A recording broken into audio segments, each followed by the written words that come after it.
esta ideia de metamodernismo. Eu já mostro aqui esta imagem icónica e muitas pessoas perguntam o que é esta imagem, porque parece ter pouco a ver com a arquitetura e de facto tem, mas isto é uma imagem, é um video still de um artista belga que fez esta operação incrível, que é isto é um daqueles barcos que é um quebra-gelos, e ele vai passeando com muita calma, com o barco à frente. E isto é, no fundo, um testemunho da ideia dos tempos em que vivemos e do que é esta condição metamoderna, em que parece que está a tal coisa, everything is going to be alright. Portanto, esta promessa que vai estar tudo bem, mas, entretanto, o quebra-gelo vai partindo o gelo e, a qualquer momento, ele pode cair. E, portanto, é sobre esta condição de instabilidade que eu descobri um pouco este conceito, até em discussões com o Jaime, partindo mais das questões do meu filho, partindo mais das questões da filosofia, e sobre o termo metamodernismo. Portanto, o termo metamodernismo refere-se a uma sensibilidade que emergiu nas áreas da teoria e estudos culturais no início da década e que está diretamente relacionado com as circunstâncias que se viveram na grande crise, no rescaldo da grande crise de 2008. Portanto, desencadeada originalmente com a crise das hipotecas subprime nos Estados Unidos, alastrou-se a diversos países, etc., não é? E acabou por se prolongar para a década seguinte, ainda hoje vivemos as consequências dela, ou se calhar vivemos, e iria ser o canto do cisne do chamado fim da história. Portanto, o fim da história do Francis Fukuyama é um livro muito forte da era Reagan, em que no fundo dizia, o pressuposto era, eu acho interessantíssimo, que é a ideia de how do we get to Denmark, porque no fundo toda a gente era o fim do comunismo, tinha-se percebido que as ideologias não faziam sentido, todas as pessoas queriam levar os filhos para a escola, ter uma educação, ter o seu carro, ter a sua casa de campo, ter saúde, portanto todos queríamos a mesma coisa, e portanto este fim da ideologia, no fundo, era a promessa do fim da história, and the last man era porque a partir daqui não havia ideologia.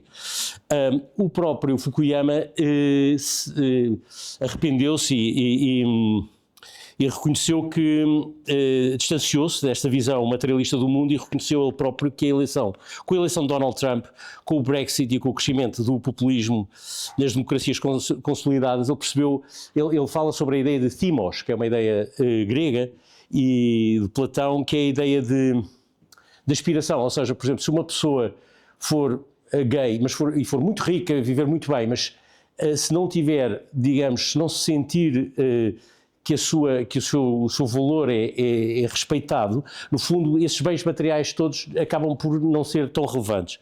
E portanto esta aspiração humana pelo reconhecimento e pelo respeito ultrapassa o desejo de um bem-estar material. Bom, sem me alongar, portanto, estas condições vividas, digamos, por esta crise é uma crise de identidade, quer a nível individual, quer a nível coletivo. Nós vemos movimentos orgânicos como o Me Too, como o Black Lives Matter e como o Occupy Wall Street, Black Lives Matter, Occupy Wall Street e a própria alt-right norte-americana. São a prova da incapacidade da democracia liberal e do tardo-capitalismo dar resposta a segmentos da sociedade que não se sentem suficientemente representados ou mesmo marginalizados. Naquilo que Larry Diamond chamou, e eu adoro o termo, acho que é um termo mesmo forte, a ideia de uma recessão, vivemos uma recessão democrática e sem fim à vista, na verdade. A trajetória do moderno, do projeto moderno ao longo da história, desde o iluminismo à consolidação generalizada das democracias do século XX, fez sempre no sentido de libertar a pessoa humana, não é? Do mito e dos significantes transcendentais. E simultaneamente propondo um sistema de valores alternativo, credo no racionalismo, na ciência, no progresso, na igualdade. E hoje, que nós demos como universais, os valores universais, porém este sistema de valores é hoje severamente posto em causa por uma sociedade que está frustrada com uma série de contradições irreconciliáveis e que, se olharmos aí objetivamente, é a sustentabilidade, a desigualdade e a nossa própria alienação coletiva. Nós hoje vivemos completamente, quer dizer, nós temos há uma crise neste momento dos Estados Unidos que é reconhecida de fármacos e de remédios para a ansiedade, e portanto é uma sociedade que está completamente dopada, não é? E paralelamente, nós se considerarmos o pós-modernismo era fortemente caracterizado por esta ideia de ironia e cinismo. Fazem parte, e as gerações da minha geração viveram sempre isto, portanto, e nós vivemos sempre todo este universo do Jeff Koons, o universo de South Park, o universo dos Simpsons, e todo este niilismo absurdo, esta crítica corrosiva anti-humanista, caracteriza o pós-moderno. As novas gerações não o veem assim, e o pós-modernismo dificilmente é uma narrativa construtiva, é sempre uma narrativa, no fundo, destrutiva, corrosiva. Do pós-modernismo, é uma das conclusões que se chega, de certa maneira, é que é difícil construir qualquer coisa. É o escritor, o David Foster Wallace, que ele suicidou-se, mas escreveu uma série de ensaios e escreveu este livro Infinite Jest, e ele reconhece a ironia, por divertida que seja, tem quase exclusivamente uma função negativa, é crítica e destrutiva, e é singularmente inútil quando se trata de construir algo para substituir as hipocrisias que desmascara. Enfim, como diz um dos teóricos do metamodernismo, Luke Turner, que é um artista, vimos a pouco e pouco renascer uma nova sensibilidade, uma procura de sentido, um ressurgimento genuíno de sinceridade, esperança, romantismo e afeto, em linha com os valores tradicionais do modernismo, mas sem perder vista das lições aprendidas com o pós-modernismo. Esta nova sensibilidade começa então a definir-se como uma oscilação instável entre o moderno e o pós-moderno, em movimentos multipolares que encerram as contradições implícitas da aceitação destas diferenças irreconciliáveis. Turner constata, por exemplo, que esta sensibilidade, o metamodernismo, se manifesta como uma espécie de ingenuidade informada, um idealismo pragmático, um fanatismo moderado, portanto sempre estas bipolaridades em processo. Entre a construção e a deconstrução, entre a apatia e o afeto, e simultaneamente irónica e sincera. Bom, para lá do pós-modernismo, e é aqui que a minha tese se inicia. A minha tese é que esta recente viragem terá tido também um impacto na arquitetura, porque se é verificável, se estas condições que expliquei antecipadamente são verificáveis na nossa constatação e nas ciências sociais, qual é o impacto na arquitetura? O que é que aconteceu à arquitetura? E eu digo assim, eu digo que ela desencadeou um desejo sem precedentes de mudança, mas que não está ainda devidamente mapeado. Eu vou mostrar muitos exemplos disso. Verdade seja dita, quando se trata do pós-modernismo, a arquitetura, e isso é uma coisa que eu sempre achei muito interessante, a arquitetura nunca caminhou lado a lado com a filosofia. Ao contrário da obra, por exemplo, de Lyotard, A Condição Pós-Moderna, de 79, cuja influência académica perduraria em décadas seguintes, o pós-modernismo não perdura. Se tomássemos como indicador, por exemplo, eu por acaso até estive a ver e achei interessante, revistas de arquitetura jornalistas como a DOMS ou a Architectural Review, facilmente concluiríamos que, em termos razoáveis, não durou mais do que 6 ou 7 anos. Algo muito semelhante aconteceu com o desconstrutivismo que veio a seguir, do Derrida, e a Spli do Deleuze. Eu, quando estava em Colômbia, vocês até me visitaram, a coisa máxima era a Pli, eram as Plis do Gilles Deleuze. Permaneceram imensamente influentes na filosofia, mas a chamada arquitetura paramétrica, equivocadamente nascida das suas teorias, ainda foi mais efêmera, não é? Rapidamente foi absorvida para styling e adornamento de arranha-céus de formas curvas, sem qualquer validade crítica ou interesse. Dito isto, se o pós-modernismo morreu por volta de 1990 e o desconstrutivismo 5 anos depois, a pergunta que importa fazer é o que é que aconteceu à arquitetura entre 1995 e 2015.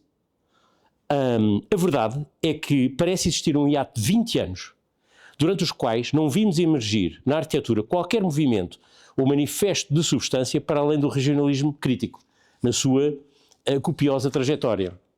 E a verdade é essa. Nós estamos há 20 anos em que não surgiu nenhum manifesto, nenhuma nova designação, portanto, desde 95. É tudo por causa das ansiolíticas? Também. Já não precisa de designação. Bem, os teóricos Timotheus Vermeulen e o Robin van der Hacker, que são as pessoas, são dois filósofos, não sei se serão filósofos ou sociólogos, referem que nos anos, na ressaca do pós-modernismo, da abundância, do pastiche, da parataxe, e na esteira da crise financeira, inaugurar uma era de austeridade não parecia bater certo com a exuberância, frivolidade e o humor da arquitetura pós-moderna. E é verdade, quer dizer, nós sabemos isso. Mas eis aqui uma terminologia que eu descobri na investigação, que há um crítico do jornal The Times, ele é professor na Bartlett agora, curiosamente, chamado Tom Dickoff, e ele usa uma expressão que é nova seriedade. E nela ele diz, num simultâneo apelo e defesa auspiciosa de projetos da emergência, ele diz que é auspiciosa a emergência de projetos mais contidos, se não mesmo solenes, por oposição ao pastiche e uma ênfase na tectónica, e prossegue a argumentar que a estética de sobriedade, esta sensibilidade emergente já estaria a borbulhar há uma década. E eu defendo aqui que o hiato de 20 anos terá então sido em grande parte preenchido por esta seriedade, que mais uma vez nunca se impôs como um movimento ou como uma tendência, porque, quer dizer, as seriedades, os Zumthors, todo este universo, nós pensarmos de arquiteturas modernas ou na ressaca do pós-moderno, contidas, etc., nunca se assumiram como um movimento, não é? E como nunca se assumiram como um movimento ou tendência, também nunca chegámos verdadeiramente a sair dele, já que na realidade nunca entramos. Bom, o meu ponto seguinte, bom, eu passei aqui, mas e portanto, o declínio da nova seriedade, com o colapso do vaudeville pós-modernista, abriu caminho a uma nova narrativa, parcialmente alicerçada no regionalismo crítico da cultura de Kenneth Frampton, nas diferenças do Inácio Solá Morales, e na defesa que ele faz dos vários pontos, na modernità idurata do Vittorio Lampugnani, meu professor, no trabalho de divulgação do Luís Fernandes Galeano, na arquitetura viva, nos ensaios premonitórios do Wilfried Wang sobre sustentabilidade, ecologia e ambiente, e na própria direção da Harvard GSD, muito condicionada pelo Rafael Monel, bem como outros projetistas e pensadores que criaram uma raison d'être a partir das cinzas do projeto moderno. Portanto, pela sua matriz marcadamente conceptual e não figurativa, quando eu digo não figurativa é porque não tinha, digamos, aquelas coisas do pós-modernismo, formas que pareciam caras ou coelhos ou antropomorfismos ou bocas ou o que fosse, portanto, abstrata, não é? E não figurativa, a nova seriedade, com ligeiros desvios aqui e ali, ia tornar-se a sintaxe dominante nas décadas seguintes. Na verdade, uma espécie de fim da história para a arquitetura. E aqui faço este paralelo com o Fukuyama.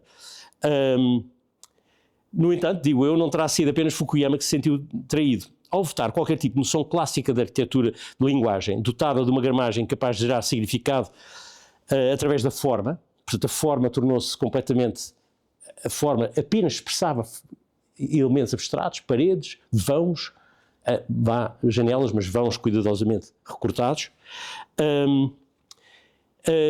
a disciplina ficaria encurralada nos domínios do tecnológico e do fenomenológico, sendo que em ambos houve uma perda gradual de significado representacional, ou seja, apenas esta Erlebnis da descoberta, da espacialidade, enfim.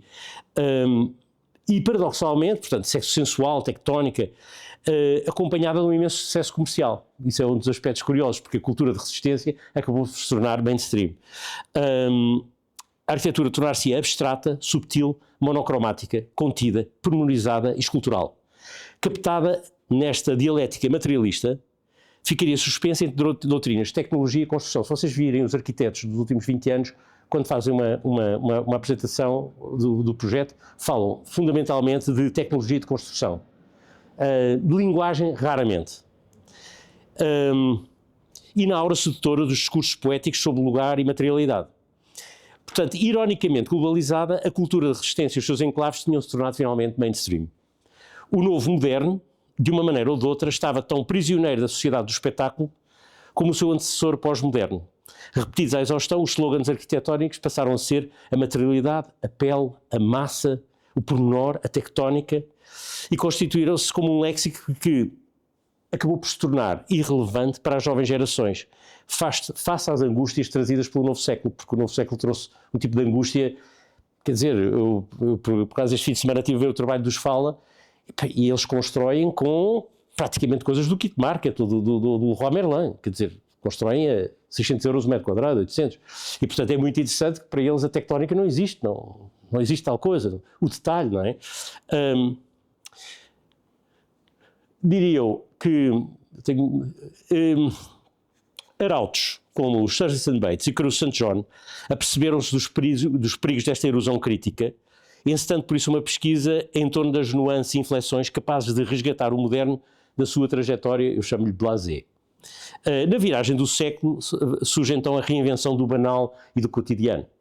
E portanto, fuga dos minimalismos, etc, etc. E a par de uma redescoberta, claro, dos Smithsons. E desta informalidade doméstica, etc. Portanto, começando-se a surgir como uma espécie de ruptura com esta nova seriedade. Noutra frente ainda surge a imensamente influente revista San Rocco, editada por Matteo Guidoni, mas com uma série de pessoas que fazem neste momento verdadeiramente o que é a inteligência internacional da arquitetura, porque depois é toda uma geração que cresce, como o Kirsten Gears, o Piero Vittorio Aureli, o próprio René Scalbert. E, entretanto, esvaziadas de esperança pelo vórtice da grande recessão, as novas gerações não tinham qualquer esperança de fazer este tipo de arquiteturas. Isto passou a ser uma coisa gourmet, como quer dizer, ninguém se conseguia rever nisto, era impossível fazer estas fachadas, estas arquiteturas, faziam parte de um clube exclusivo, que tinha muito pouca relevância para a atualidade. Entra o metamodernismo, e aqui é a minha tese. Com a curadoria da Sharon Johnson e do Mark Lee, o título da Bienal de 2017 baseava-se neste oxímoro muito interessante. Make new history, look back and move forward. Olha para trás e avança em frente. Que é interessante como oxímoro, principalmente. Portanto, isto é um aspecto da Bienal, eu acho que eu comparo, por isso, a este momento. Portanto, em retrospectiva, este evento parece cada vez mais constituir-se como o epicentro de uma viragem com uma força disruptiva semelhante à Bienal de Veneza, 37 anos antes, dirigida por Paulo Portoghesi. Sob o título provocador, e vejam como é semelhante, ou como há aqui uma coisa, The Presence of the Past, the End of Prohibition, a presença do passado. Esta proibição, claro, referia-se a nada menos que uma espécie de celebração do fim de uma lei seca sobre o uso da história como instrumento operacional de projeto, ou seja, em termos práticos, o uso do ornamento, elementos compositivos clássicos, essas coisas todas que nós recordamos dessa época. E aqui temos um aspecto da Strada Novíssima, de 87, é de 80, 87, perdão, de 80, claro, 80, e que tem um paralelo enorme, porque, quer dizer, isto hoje podia estar a ser feito exatamente nos mesmos termos. E é impressionante como, de facto, as coisas vão e vêm. Mas na nossa era digital, transnacional, pós-industrial, o programado Regresso à História, dos Johnson Mark Lee, não está submetido à agência de uma vanguarda ideológica comum, como no passado. O metamodernismo surge com um posicionamento bastante menos crítico do que os seus antecessores.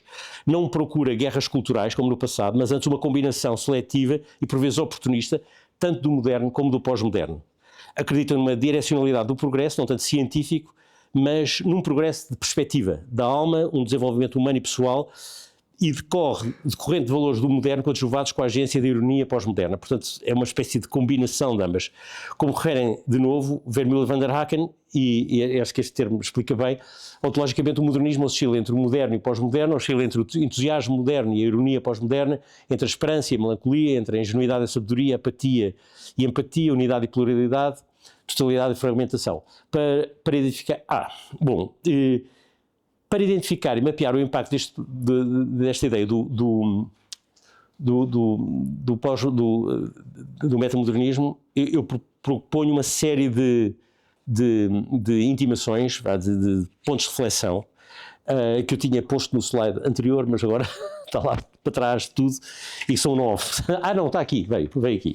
E que são estes que eu encontrei, quer dizer, isto é uma coisa fluida, é uma reflexão que é feita, são pequenos pontos, mas eu penso que, pelo menos nestes, eu sinto que... Eu mostrei isto a várias pessoas em termos internacionalmente, mostrei para aí a 20 ou 30 jovens ateliês internacionais e tive as reações incríveis, quer dizer, de uns que disseram, eu concordo com todos os pontos, a uns que disseram, eu só acho isto, e uns que disseram, não concordo nada, não me revejo de maneira nenhuma, não me ponha nisso, claro, não se preocupe. Não. Portanto, não deixou as pessoas indiferentes. Isto é um texto pequeno, vai sair em livro, mas são 20 páginas, assim. Bom, portanto, o regresso ao ornamento. Há de facto esta ideia de um... Portanto, voltamos a assistir sem remorsos ao uso de elementos da linguagem clássica da arquitetura, não de uma forma apologética ou ideológica, como o português e faziam toda aquela como nós do pós-modernismo, mas de uma forma fragmentária e transitória, disjuntiva e frequentemente combinada com elementos abstratos e banais do modernismo, que é muito curioso. E, portanto, não se trata daquela superficialidade pós-moderna que o Frederick Jameson identificou, mas sim de um processo de reflexão genuinamente sincero, mesmo se reconhecendo e usando mais do que nunca o poder disruptivo da imagem, porque esta geração tem, digamos, esta carga da imagem como nunca houve. Dito isto, legitima-se pelo uso de janelas falsas, fachadas, frontões, lintéis, cornises e, de uma maneira geral, um renovado interesse por autores que fizeram uso ostensivo do ornamento. E eu aqui reparo que hoje há uma série de novas referências. Há sempre autores que passam por um período da história que nunca são reconhecidos e depois de repente voltamos a olhar para eles. E o Portaluppi, por razões diversas, era uma pessoa muito do regime, era uma pessoa muito ligada à burguesia milanesa, etc. E era quase considerado um decorador. Eu lembro do Roberto Colovà, sócio do CISA em Itália, me dizer assim: vou fazer este projeto, é um edifício de um arquiteto fascista muito mau, que era o Portaluppi. Falavam do Portaluppi, sei lá, como alguém falaria aqui do como é que se chama, daquele arquiteto, não sei, um destes arquitetos do Estado Novo muito desinteressantes, mas enfim. O Giovanni Muzio, claro, que hoje em dia todos nós nos revemos, isto é uma peça incrível, quer dizer, toda a leitura do pós-modernismo está aqui, é fantástico. O Asplund, claro, aliás, o Asplund na sua vertente mais decorativa, não é? Porque o Asplund tem de facto este lado do ornamento. O Rudolf Schwarz foi colega do Mies van der Rohe, e estudavam-se mutuamente e gostavam muito, mas ele foi completamente ignorado. Ele era um católico ali da zona de Colónia, era uma pessoa que não estava exposta, digamos, teóricos às posições do Mies, e portanto refugiou-se sempre muito. E a primeira monografia que existe dele tem 7 ou 8 anos no máximo.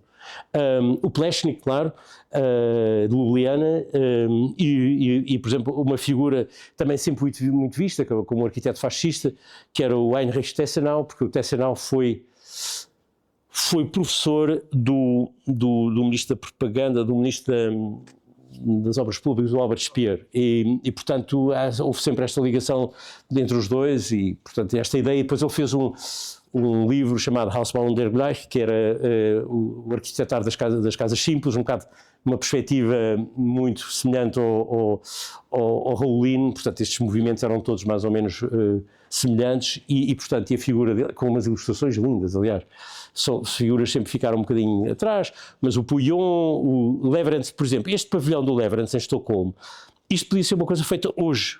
Isto podia ser feito hoje em Zurique. É impressionante como é que é possível. O Hans Dolgast, que é uma figura extraordinária, foi o que fez a reconstrução, fez a reconstrução da Altes Pinakothek de Munique, e portanto também era um arquiteto muito ligado à igreja, enfim, muito quase um medievalista. O Domenico Sbohm, que foi prémio Pritzker, mas também é uma figura pouco referenciada e tem coisas incríveis, e claro, a figura única e extraordinária do Luigi Cacciadominone, que foi completamente ignorado, porque era um arquiteto considerado quase um decorador, e hoje em dia as pessoas olham para o trabalho dele e percebem que ele teve a premonição de compreender o que era o espírito do tempo, uma sensibilidade absolutamente incrível. E portanto dizia eu, e esta nova geração olha para essas figuras e começa a fazer coisas como esta. Mas o Luís Cunha é um pós-modernista mesmo, e foi, enfim, é mesmo assumidamente... Sim, mas esse trabalho também falta fazer em Portugal, obviamente. Mas pronto, aqui juntei algumas figuras, quer dizer, por exemplo, os Cruz St. John, estes OAA Architects de Seul, isto é a Fundação Jacobs, isto é muito interessante porque é mesmo um uso quase clássico da interpretação portanto, a concha é o símbolo de São Jacobo, e portanto, como isto é uma fundação, eles usaram um bocadinho a concha como um símbolo, um elemento decorativo da fachada. Aqui, claramente, uma coisa que um projeto a fazer tributo ao Fritz Oger, um arquiteto altamente decorativo dos anos 20, 30 da Alemanha. E portanto, há todo... E depois aqui este ateliê, que eu acho muito engraçado, é o Filipe Paixão, que é do Algarve, e que está a fazer este trabalho. Eu acho que deve ser dos arquitetos mais originais que eu conheci, assim, num tempo recente. Enfim, os 6A Architects começaram a fazer estas fachadas. Isto é Sauter von Moss, são arquitetos suíços que vivem em Miami, e, por exemplo, eles fizeram esta casa. Isto até é engraçado porque isto é um investimento pessoal do Herzog de Meuron, do Jacques Herzog de Pierre de Meuron, é um investimento imobiliário. Eles são os arquitetos que fizeram este projeto para eles, e eles fizeram coisas como esta, que são... isto é muito engraçado porque isto é feito, quando se aproxima, não tenho nenhuma fotografia aqui próxima, mas isto é no fundo um print, isto é uma impressão gráfica, e quando se vê ao pé é mesmo uma coisa, não é de plástico, mas é assim uma coisa que se percebe que é extrudida, portanto é assumidamente um pouco como isto aqui também, uma forma claramente de uso. E leva-nos ao próximo ponto, que é, em toda a história da arquitetura, a tradição, digamos, a comédia teve sempre um estatuto inferior à tragédia. Existe, no entanto, uma consagrada tradição do humor na arquitetura clássica, desde o Gilles Romano, aos seus tropos maneiristas, aos sucessos estilísticos do Bernini, ao neopalladianismo idiosincrático de Sir John Swain. O humor e a ironia provocados pela incongruência em tudo o que espera e experimenta, o Bergson constatou que há imensas presentes na arquitetura. E, digamos, esta tradição, obviamente, foi oportunamente pescada pelo pós-modernismo. E eu estou a pensar em figuras como o Robert Venturi, claro, Stanley Kligerman. Isto é muito engraçado, isto é uma colagem, isto é o Crown Hall a ser afundado, é uma coisa que ficou, tipo, era quase um manifesto, não é? A ideia de o Crown Hall do Mise a ir ao fundo, porque era o fim desta arquitetura indesejável, não é? O James Vines, do Site. Isto aqui é muito engraçado. Isto é uma fotografia minha. Isto é em Teherão, no Irão. E isto é um museu do Anzoline. Ele devia ter 30 e picos anos. Tinha feito aquelas joalharias muito bonitas, a Schollin, em Viena. Esse é onde? Em Teherão. E eu vou na rua com o Ricardo Camacho, o Elce, não é? Vou na rua com o Ricardo Camacho, ele vai-me mostrar, obviamente, e de repente esbarro com isto. Ou seja, isto é um palacete do século XIX que a Imperatriz Faradiba encomendou ao jovem arquiteto, e mostra-nos um bocadinho como era o Irão na altura. Quer dizer, o jovem arquiteto das joalharias de Viena foi convidado para fazer um museu que está impecável ainda, um museu das artes decorativas. E isto é uma vitrine com estas peças muito bonitas. Bom, mas só para explicar, no contexto, portanto, estas coisas, estas blagues, este humor, os tropos, esta coisa curiosa, uma vitrine, dá-se polido, enfiada numa vidro. Aqui o James Sterling, isto é o Museu de Stuttgart, e a ventilação do ar-condicionado, portanto, as pedras que caem.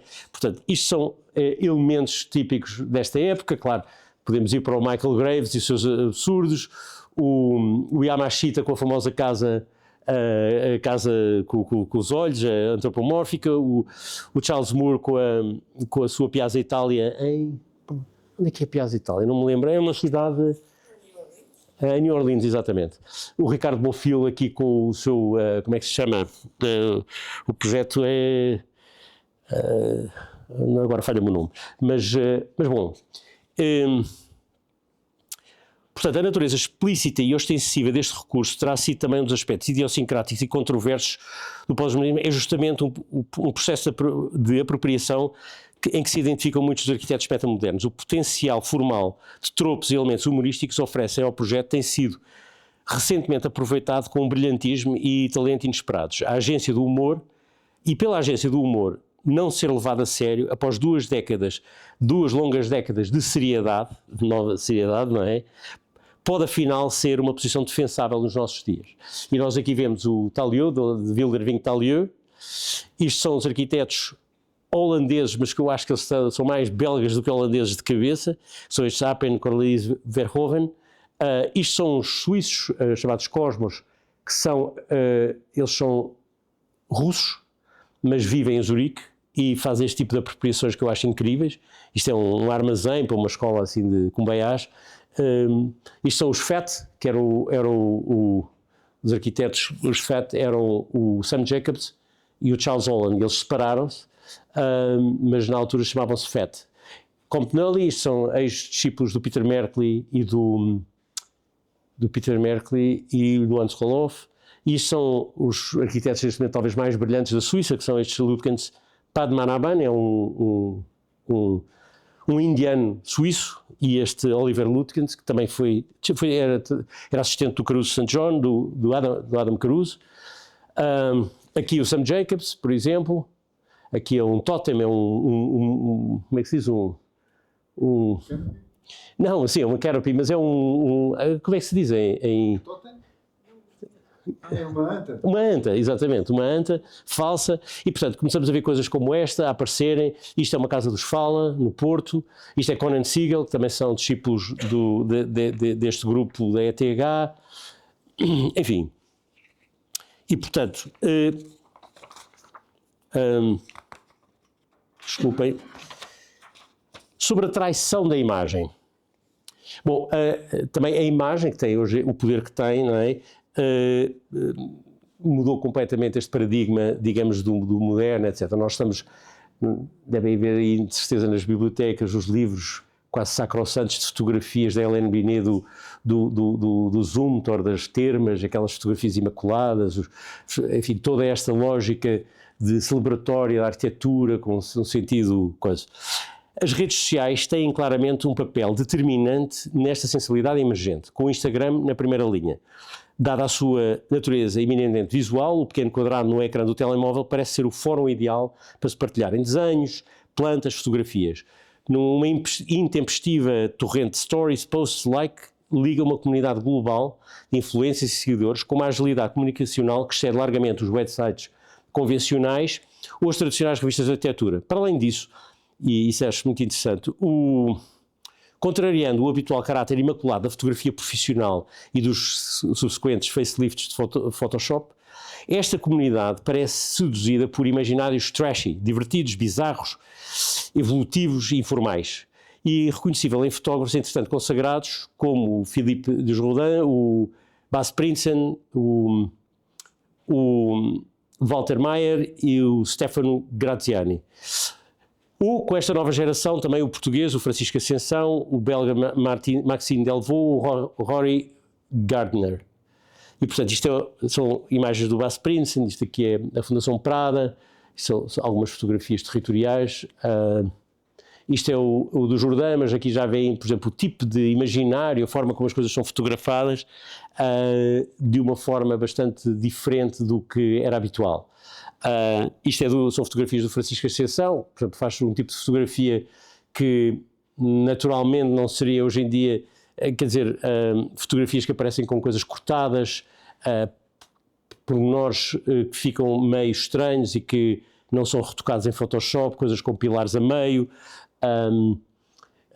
fotografias intestinas dos projetos, e portanto há toda uma nova densidade na fotografia. Esta imagem parece quase uma coisa de um pintor do século XIX, não é? Sem contraste nenhum, fotografias às vezes quase em neblina. Portanto, há uma nova imagem, um novo sentido de imagem. Fotografias, por exemplo, vejam esta, por exemplo, com a árvore no meio, não é? Quer dizer, bom, esta ordem que eu estou a fazer, estes pontos, enfim, ainda é contestável porque não está absolutamente assente. Mas há um tema muito forte, que é passarmos do rigor da construção. Nós toda a vida, quer dizer, a nossa geração, o rigor, é uma coisa. A revista Nova H em Londres era o rigor, tinha um número chamado On Rigor, e portanto nós passámos disso, não é, para a bricolagem. É muito interessante esta ideia de bricolagem.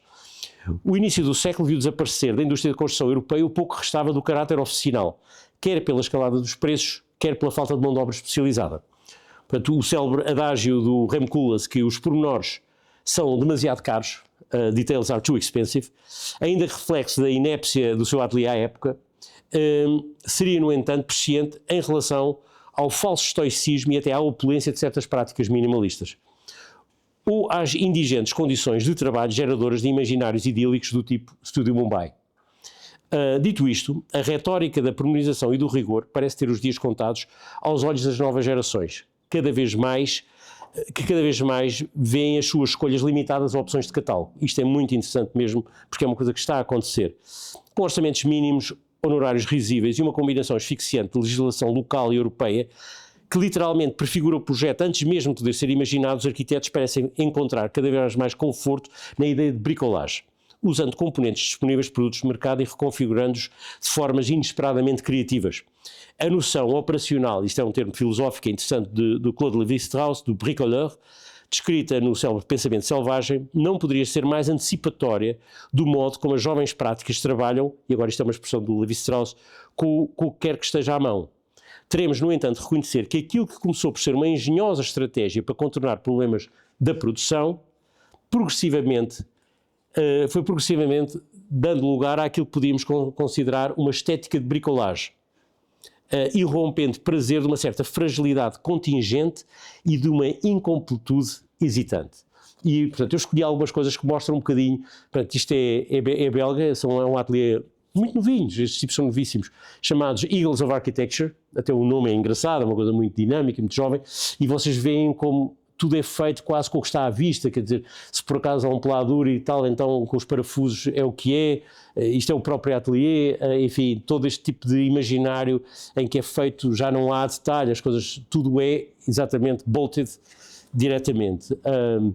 Isto é um ateliê de um belga, o Jan de Wilder, é professor catedrático agora da ETH, segundo dizem é um dos professores mais brilhantes que alguma vez passou na ETH, mas mostro aqui algumas coisas, por exemplo, esta ideia, por exemplo, isto é quase uma brincadeira, uma blaga ao... como é que chama o artista que cortava as casas, ajudem-me. O Gordon Matta Clark, claro, é assim uma citação ao Gordon Matta Clark, mas ao mesmo tempo é uma coisa trapalhona, não é? Porque põe aqui uma fachada, recupera aqui, mas aqui não recupera. É intencional, obviamente. Aqui uma fachada existente que é forrada com uma castelharia, mas a castelharia parece de repente ser uma coisa muito rudimentar, não é? Uma coisa muito trapalhona também, não tem... e é intencional, ou seja, por exemplo, aqui este telhado vem contra este, não é? Portanto, há todo este universo. Depois, a figura que emerge de todo este universo atual como uma espécie do novo Rem Koolhaas é o Kerstin Gears, claro, e o seu sócio, o David Van Severin. Isto está aqui mal, é aqui, Kerstin Gears and David Van Severin. E eu, por acaso, fui visitar este edifício em Bruxelas, é uma fábrica de cerveja manual, mas tudo isto, como dizia, isto é tudo muito contingente, é tudo feito quase aparafusado ou recuperado, ou se existe alguma coisa é bolted, e depois não há aquela preocupação de criar espaços que são completamente, como é que eu dizer, descritivos de uma grande simplicidade. Isto é tudo um bocadinho trapalhão intencional. Portanto, esta ideia de que tudo pode ser aparafusado, construído, aplicado, e por exemplo, isto são os 6A. O Tom Emerson também é professor na ETH. Há quem diga que a ETH foi tomada pelos ingleses, não sei se é verdade, mas a verdade é que dizem-me que ele é, de facto, um professor incrível, e portanto, ele e a Stephanie, a mulher dele, eles têm feito este tipo de projetos que eu acho muito interessantes também. Eles vêm de uma escola eles são discípulos do Tony Fratton, mas, portanto, vêm daquela tradição do minimalismo inglês, mas a verdade é que o trabalho deles parece ter ganhado uma lógica construtiva completamente diferente. Sendo que é tudo muito bem feito, é tudo muito refletido, mas é muito interessante. Isto é um jovem arquiteto que eu acho muito interessante, esse Ryan Kenihan. É um jovem arquiteto irlandês, mas também tem um trabalho muito interessante e que combina sempre estas coisas muito desconcertantes, ou seja, é aqui quase uma celebração de um tubo de queda, não é? Quer dizer, é assim, tem este lado também muito curioso. Isto é um jovem ateliê alemão, suíço, e que também faz todo este trabalho, e aqui vem, por exemplo, esta lógica quase. Isto é quase autoconstrução, não é? Esta construção em madeira, muito simples, sei lá, uma recuperação em que há uma janela que é colocada como uma chapa à frente. Também estão na ETH estes.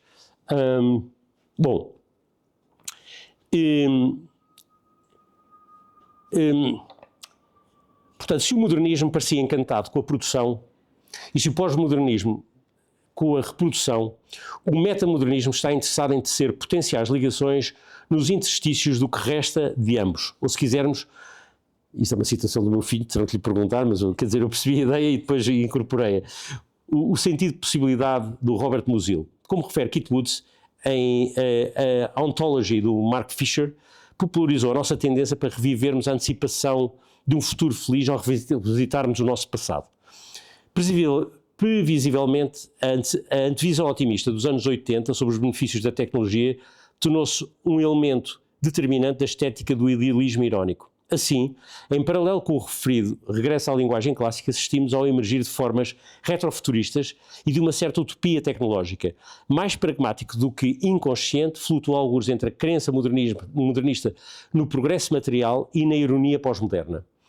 A sua estética recupera e romantiza o imaginário do proto-high-tech,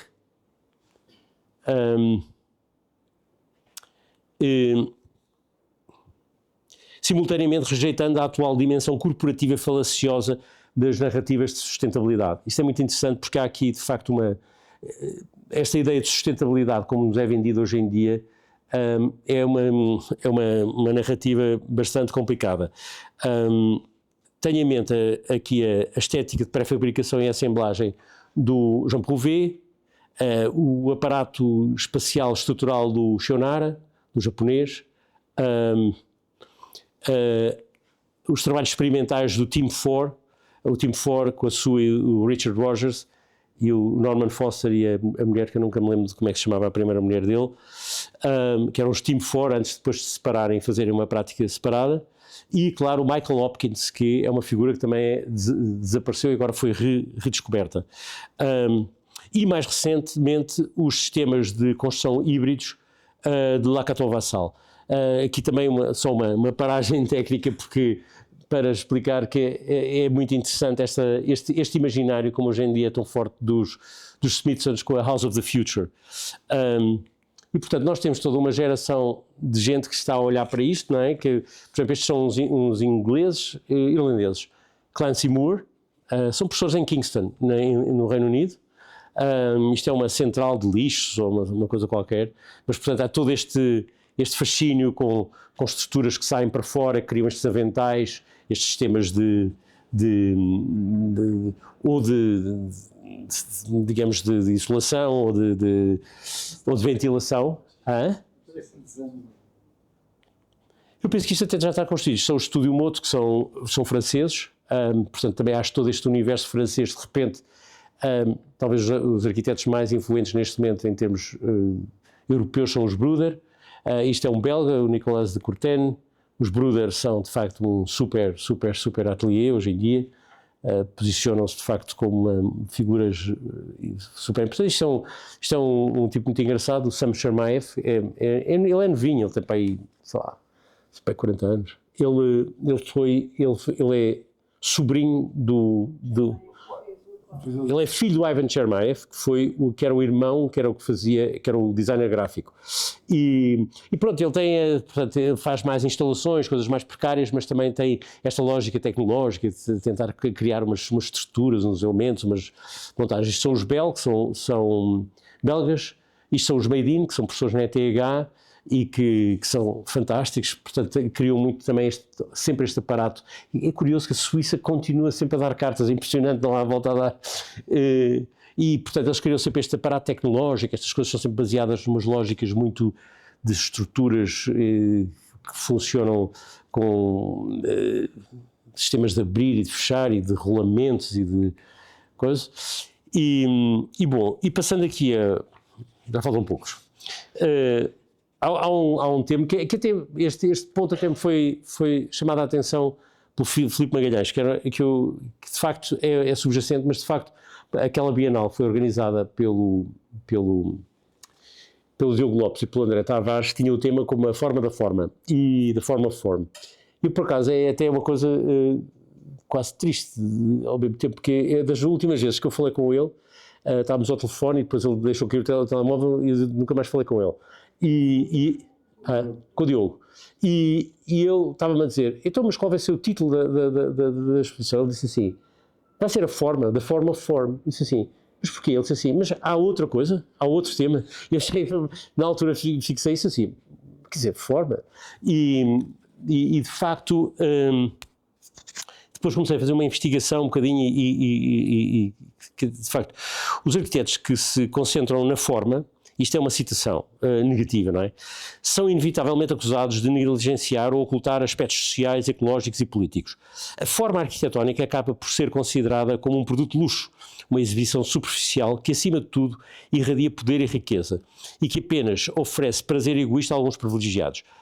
Enfim, fim de citação. Esta preocupação geracional expressa por Christophe Van Gerhuyven num artigo recente sobre o trabalho do ateliê belga Office é sobre muitos aspectos semelhante à insatisfação que o curador André Tavares manifesta com, abro aspas, a situação presente da arquitetura, salientando a sua oscilação entre extremos do formalismo dos arquitetos estrela e o ativismo e consequentes ações socialmente responsáveis por uma arquitetura centrada no informal. A estes acrescenta ainda a burocratização e a consequente banalização da construção corrente. Noutro contexto, vemos Stanislaus von Moss, o professor, o historiador, e o Martino Stirli, que é agora o diretor do MoMA, da arquitetura do MoMA, a escrever em termos muito semelhantes. Abro aspas, atualmente a arquitetura ou se posiciona numa postura ativista que recusa envolver-se nas políticas da forma ou é simplesmente complacente com as crescentes exigências da indústria cultural. Neste contexto, os arquitetos metamodernos parecem afastar-se radicalmente destas críticas acima mencionadas sobre a forma, quer dos formalismos espetacularizantes tipo Big, eu aqui digo Big Björk-Ingels, quer do moralismo de práticas socialmente investidas. Em vez disso, abraçam plenamente o potencial formal da geometria. E numa vitalidade celebratória, num modo que não assistíamos desde os tempos áureos de Rossi, Botta ou dos Memphis. Fazem emergir plantas com retângulos, meios círculos que se cruzam, enquanto pirâmides arquetípicas colidem com prismas e colunas romboides. Eu agora faço aqui um exemplo destas coisas e destas plantas que tenho visitado, coisas que não via há muito tempo, a forma como são feitas. Isto são os OEA, os tais... a pesquisa que eu tenho que fazer, eu tinha muito mais imagens, mas leva muito tempo a organizá-las e conseguir. Isto são os pés von Ericshausen, que eu acho que são particularmente interessantes, obviamente, pelo trabalho deles, não é? Não sei se os enquadro inteiramente nisto, mas seguramente há aqui uma celebração da forma que é absoluta. E eu não sei se viram este projeto, para mim estas são as coisas mais bonitas que eu vi nos últimos 10 anos. Isto é a Embaixada de Argel, está construída agora, dos Lutkens Padmanabhan, e é absolutamente genial. É um projeto que tem uma frescura. Da Embaixada de? A Embaixada Suíça. Viste lá? Não, mas vi as fotografias, a maquete, mas parece uma coisa incrível, incrível. Isto é o Go Hasegawa, e também com este tipo de blags, não é? Estas coisas, por exemplo, estas arquiteturas que parecem muito simples e depois têm este lado estrutural. Falta aqui introduzir uma figura que é o Nuno Melo Sousa, que é um jovem arquiteto do Norte e que é incrível também. Isto são os Moss, são os americanos, acho que são assim os únicos realmente americanos interessantes. Quer dizer, o Mike Lee também é ok, mas não sei se... isto é o Max Soto, mas ele tem um nome mais comprido, mas que eu acho absolutamente brilhante também. É um alemão, este é mesmo alemão, não é suíço, e que tem também este trabalho, que tem todo este tema de blags, de formas de bricolage, de peças que se encaixam, que se aparafusam, esta preocupação de deixar tudo à vista, de não esconder, estas figuras também antropomórficas e todas estas lógicas quase de brincalhonas. Aqui o Kirsten Gears, com duas obras incríveis. Isto aqui é uma passagem em Bruxelas, com este donut de aço polido que é absolutamente imaculado. Eu nunca vi uma coisa tão bem construída na vida. Incrível. Uma ligação entre dois edifícios. E esta casa, que eu penso que eles fizeram com outras pessoas, e é uma casa em Espanha, que até se pode alugar, na verdade. E que é, digamos, se há alguma coisa que seja a celebração da forma, é de facto este objeto que é um objeto na paisagem, no meio de um bosque incrível. A colagem como representação. Poucas áreas profissionais terão sido tão desumanizadas pela realidade virtual como a arquitetura. As exigências e o imediatismo de visualizações imaculadas e hiperrealistas, tantas vezes suprarrealistas, tornadas acessíveis por softwares banais como o Lumion, a par do outsourcing a renderings de países subdesenvolvidos, não é? Das Índias, essas coisas, e da China. Bem, a China já não é subdesenvolvida. Colocou uma pressão adicional sobre a prática profissional. Nunca o simulacro e simulação do Jean Baudrillard foi tão apropriado para descrever as contingências do falso imaginário 3D da arquitetura e de todo o negócio especulativo que o rodeia. A resposta dos arquitetos metamodernos a este contexto tóxico parece ter sido um retorno a uma espécie de ilustração e colagem pré-moderna ou naif. Do modo que diríamos quase quixotesco, o rigor da representação formal foi intencionalmente substituído por uma visão pictórica idealizada. Esta rejeição da hiperrealidade faz-se acompanhar de uma abordagem revisitada ao tema da representação e que nos surpreende com uma originalidade e um vigor inéditos, traduzidos em fotografias de maquetes à escala de casas de bonecas, por exemplo, colagens em estilo cartoon, finos desenhos de linhas ou insólitas ilustrações interpretativas de um objeto já construído, tornando estratégica a agência do desenho, tanto como processo, mas como um fim em si mesmo. Gostaria aqui de salientar, em particular, a diferente atitude em relação à colagem, uma ferramenta igualmente central do pós-modernismo, alicerçando-se esta em antítese, desconstrução, crítica e ironia, tanto com o objetivo de esvaziar as narrativas do moderno e as suas reivindicações de verdade absoluta. A colagem metamoderna, pelo contrário, nasce de um desejo de comunicar e de superar o fosso entre jogos de linguagem e de criar novos vocabulários e tecnologias de convivência. Isto aqui é muito interessante. Isto chama-se Composite Presence, é o pavilhão belga da Bienal de Veneza de 21, e que basicamente faz uma coisa interessante, que é, cria uns quarteirões com edifícios de vários arquitetos que são convidados a fazer fachadas e a fazer imagens, não é? No fundo, é uma colagem, não é? É uma colagem de elementos. Isto são uns gregos, que são os Point Supreme, agora estão a dar aulas em Harvard, são absolutamente encantadores na forma como veem as coisas e são muito leves, ficaram muito marcados pela crise, portanto o trabalho deles, por acaso até era bem visto nesta área de bricolagem, porque eles fazem tudo com recursos absolutamente mínimos, quase só com pintura, com tinta e com coisas, e depois foram dando o salto para coisas mais de maior dimensão, mas têm este lado quase ingênuo, ou quase irónico, ao mesmo tempo otimista, não é? Este David Leitch é um arquiteto incrível, irlandês, e que também tem esta lógica um bocadinho de ilustrativa, de criar estes são maquetes fotografadas. Portanto, é outro tema que surge muito forte, é esta ideia das maquetes fotografadas. Cá está, este é o tal alemão, se virem o site dele, o trabalho dele é incrível. Otto Zitzelberger, isto é um bocadinho como o Arnold Schwarzenegger, não é? Como é que se escreve? Mas pronto, mas o trabalho dele é absolutamente notável, até está aqui só uma pequena parte e foi mais ligado a esta ideia da representação. Isto são os Conan Siegel.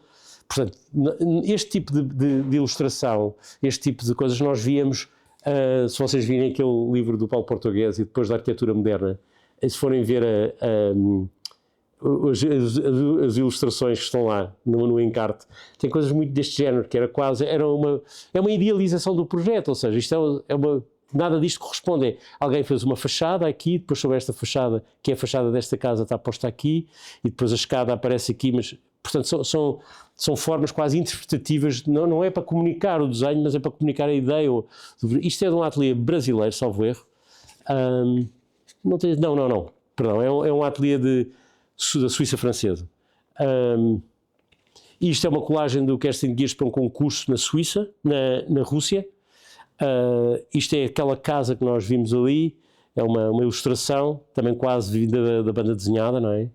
E portanto, esta aqui é o edifício que ele fez no Bahrein, e que não corresponde nada, quer dizer, isto é uma coisa que parece num oásis e na verdade é uma coisa que está num centro histórico. E isto eu não consegui completar, é do Norlander, que é sueco, e que tem uma série de coisas também muito interessantes, mas esta aqui eu não consegui ter tempo. Isto é o Hugh Strange, e aqui são os FAT, portanto a maior parte disto, isto é entre os dois, mas eu penso que isto é de facto, isto é do Sam Jacobs, é sempre aquela ideia daquelas dos tótems, não é? E bom, isto está quase a acabar. Ecologia e hedonismo sustentável. E aqui voltava um bocadinho àquela parte que eu tentei repescar sobre a ecologia, sobre os perigos deste discurso. O Vermeulen e o Van der Aken referem que a estética da ecologia, a par da ética da sustentabilidade, são indicadores mais óbvios de que a paisagem arquitetónica não devia continuar a ser descrita como pós-moderna. No entanto, falham em reconhecer que a recente torrente de projetos influenciados, isto é citado por eles, pela estética de um imaginário ecológico, a par do recém-descoberto interesse pelo ambiente, são na verdade bastante decepcionantes. Eu acho muito decepcionante todo este discurso da sustentabilidade. A arquitetura moderna não se deixa por isso condicionar pelo discurso político da sustentabilidade na arquitetura, que tem sobretudo servido para justificar a exclusão estética com base na sua autocomplacente irrelevância. Que tantas vezes nós vemos este tipo de posicionamento que é dramático. O choque de 2019 eu não sei se viram, eu estive presente neste debate, mas ele está no site da Trienal, ou no YouTube. O choque de 2009 entre a proposta da Poetics of Reason, a Poética da Razão, da Trienal de Arquitetura de Lisboa, e da Trienal de Arquitetura de Oslo, no mesmo ano, subordinado ao tema Enough, the Architecture of Degrowth, portanto, basta a arquitetura do decrescimento, expôs não só as feridas de visões conflituantes, como evidenciou um nível de partidarismo que não víamos desde os célebres debates moderno e pós-moderno.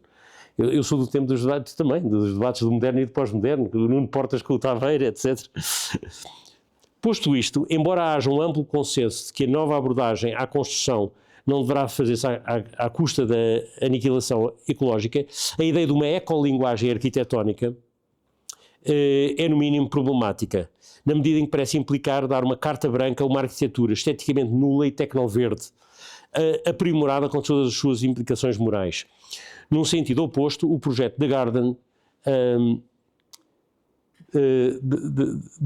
do estúdio Tom Emerson, na ETH de Zurique, restitui à ecologia uma dimensão poética de uma forma afetiva e sem juízos de valor a priorísticos, ao evitar a distinção entre arquitetura, mundo construído e natureza.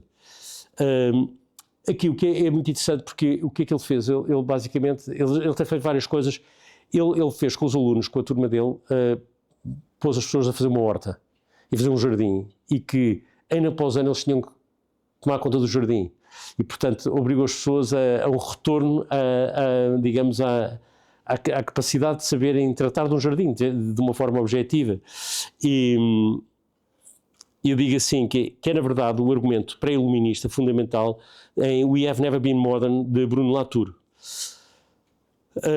Ao mesmo tempo que se afasta da visão dominante e empiricista de uma sustentabilidade baseada na ideia de performance. Nós vimos hoje em dia toda esta ideia de, sei lá, painéis solares, disto, daquilo, é tudo uma ideia de performance e não é uma ideia ligada à natureza, ou seja, à nossa relação real com a natureza.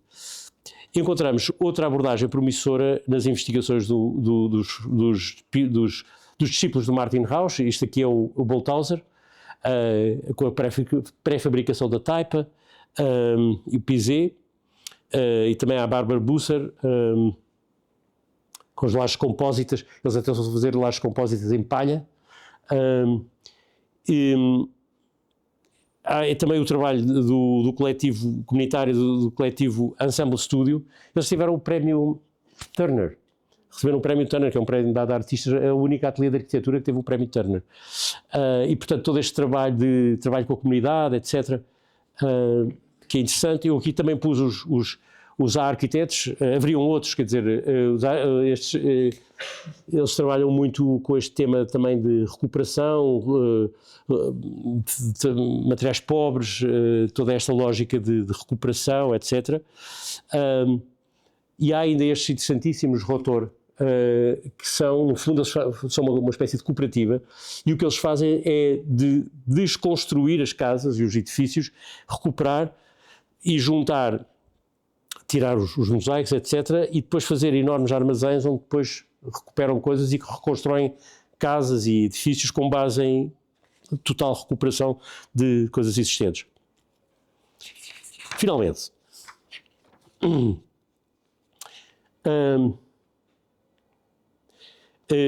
a ingenuidade informada e nova sinceridade. Eu achei muito interessante que os Fala Atelier se tivessem descrito como a naive architectural practice na abertura do site de 2018. Isto diz-nos muito como a ideia de pós-ironia se tornou uma posição consciente na arquitetura. A reivindicação de Novalis de que o mundo precisa de ser romantizado, de modo a que o seu sentido original possa ser redescoberto, é um ótimo ponto de partida para entendermos como podemos reposicionar criticamente a prática arquitetónica num contexto metamoderno. Na verdade, aquilo que os Vermeulen e Van der Haken formulam é um neorromantismo, talvez retomando a argumentação do seu conterrâneo Jos de Mul, onde ele teria deixado, defendendo que a estrutura romântica do desejo é essencialmente caracterizada por uma oscilação entre entusiasmo e ironia. Abstendo-se de cinicismo, esta nova sinceridade não está necessariamente isenta de ironia, mas é uma ironia que é empática e amável, permitindo que o projeto permaneça empenhado, apesar de espirituoso e cético sobre a veracidade do seu próprio empenho. Reconhecendo que as condições da prática arquitetónica são bastante piores que no passado, a forma construída romantiza-se em detalhes surpreendentes. Para este fim, o regresso à linguagem vernacular e à expressividade poética que emerge das suas inflexões ingênuas vem a ganhar progressiva relevância. Um renovado interesse por arquitetos cujo trabalho, na ressaca do pós-guerra, se inspirou, em larga medida, numa visão agrária do mundo e numa domesticidade rural, como, eu aqui cito alguns, já mais, obviamente, Rodolfo Olgiati, Alberto Ponis, Jorn Hudson, ou até a obra tardia do próprio Le Corbusier. Todos eles, em determinado momento, descrentes do progresso, desiludidos com uma sociedade de consumo e com o esvaziamento da cultura crítica. E é indicadora de como a arquitetura moderna está a encontrar a sua maneira de responder ao antropoceno e às carências da nossa era. Eu não sei se alguém conhece isto, do Luís Fernandes del Amo. Isto é uma coisa que fica, são as chamadas aldeias de pueblos de colonização. Eu acho que 55, entre 55 e 60 e picos. É construído tudo raiz. Mas havia já aqui uma vontade de fazer qualquer coisa que escapasse um bocado a um universo de arquitetura modernista. Claramente aqui uma intenção rural, enfim, isto é o Aris Constantinidis, que é o grego também, a procurar uma certa domesticidade, uma certa ruralidade. O Alberto Ponis, lá está um autor também recentissimamente descoberto. Há 15 anos ninguém sabia quem era o Ponis. A monografia dele tem 5 anos ou 6. O Rodolfo Olgiati, o pai do Valerio Olgiati. Eu, quando fui à Suíça, quando comecei a estudar, o Peter Merkley e todos eles diziam assim, tu devias era olhar, não gosto do Valério, não, ando-te convencido, não tem interesse nenhum, tens que ver o pai dele. E o meu professor também me dizia assim, já viste o trabalho do pai dele? Mas não, o pai dele, isso aqui toda a gente falava. E depois, mais tarde, claro, vinha a perceber-me que de facto é um autor absolutamente notável e é incrível. Há uma sensibilidade, a forma como estes arcos são desenhados. Ele criou um sistema de referências, eu acho que às vezes é quase medieval, não é? A forma como estas portadas são feitas com estas peças metálicas, há aqui um lado quase gótico, não é? Num certo sentido. Claro, o Jørn Utzon com a sua Canlise e com este tipo de coisas, e mais recentemente neste sentido quase arcaico o Peter Merkley, que é tão desconcertante como alguém fazer uma fachada com estes arcos meio-lua, não é? Ou com estes elementos e com estas colunas barrocas. É tão desconcertante, uma coisa feita em pleno final dos anos 90, não é? Bom, e portanto, e olhando para isso, olha, em contraponto com esta lógica, por exemplo, aqui do trabalho dos Fala, aqui dos Felt, que são belgas, mas também este lado quase brincalhão. Isto são os Central, de Bruxelas, são os arquitetos que estão a fazer agora o Centro Jorge Pompidou, com os Sanderson Bates, que eles ganharam. Estes são agora voltaram a ser professores catedráticos, são da ETH, e são muito interessantes, têm este trabalho também assim sempre um bocadinho maneirista, quase barroco, não é? Estas guardas, portanto há aqui um sentido de inflexão na forma como as coisas são feitas, que é um bocadinho brincalhão, não é? Mas depois ao mesmo tempo, isto são os Monadnock, que eu gosto muito, eu até apresentei o trabalho do João Flores quando ele veio a Portugal, e que tem também este tipo de forma brincalhona de desenhar as coisas, e esta forma quase ligeira e quase sempre... Isto é um ateliê do Norte, que é o ateliê local, e que também tem este tipo de ingenuidade, este tipo de forma de desenhar, ou seja, por exemplo, aqui põem o pladur como se fosse uma tenda, não é? E isto é uma jovem arquiteta japonesa que faz este tipo de estruturas quase, quer dizer, são quase um Cafarnaum, não é? De formas e de coisas para justificar estas pequenas estruturas, estes painéis. Às vezes tem uns enxames destes elementos, que também é de facto quase uma forma de brincar com as coisas. Estes aqui eu tenho pouca informação sobre eles ainda, estes são os de Seul também. E bom, para terminar, e esta eu acho que é uma parte, é um aspecto muito interessante, não é? Um século separa o credo de 1873 do poeta francês Arthur Rimbaud, tem aquela frase famosa, il faut être absolument moderne, é preciso ser absolutamente moderno. E separa-se de uma nota de 1977 no diário de Roland Barthes. Tout d'un coup, il m'est devenu indifférent de ne pas être moderne. Subitamente tornou-se-me indiferente não ser moderno. Exatamente a mesma ausência de arrependimento pela perda de fé do outrora decano da modernidade, o Roland Barthes,